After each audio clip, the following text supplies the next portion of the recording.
Marine Thomas et Sébastien Duboz ont tout quitté pour devenir éleveurs. Ils lancent leur activité avec 60 chèvres, l'aboutissement d'un rêve vieux de 5 ans pour ces jeunes non issus du milieu agricole. On découvre tout, c'est donc beaucoup de formation, d'auto-formation notamment en ayant quelques bêtes à domicile au début, sans devenir agriculteur à temps plein. Pour lancer leur activité plus sereinement, ce couple a bénéficié d'un accompagnement.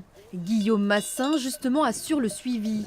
Depuis 1 an, il aide ses trentenaires dans leur parcours d'installation. Nous, on emmène les gens qui veulent s'installer chez d'autres, qui l'ont déjà fait avant eux.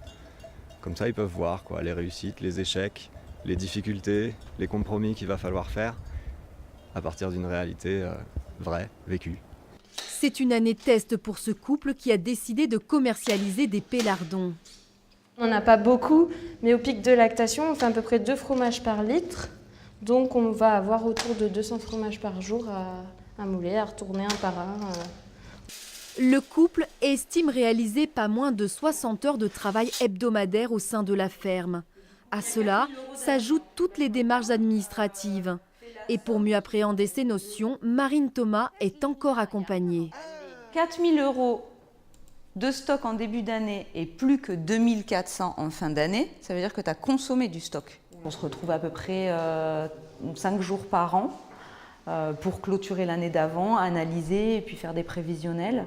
Et ça peut durer plusieurs années. Voilà, c'est sans limite, c'est une forme de formation continue tout au long de la carrière.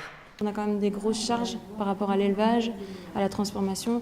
Donc c'est quand même important de bien comprendre les chiffres et tout ce qui transite, parce qu'il y a quand même pas mal d'argent qui rentre, mais surtout qui sort. Et voilà, c'est bien de surveiller ça de près quand même.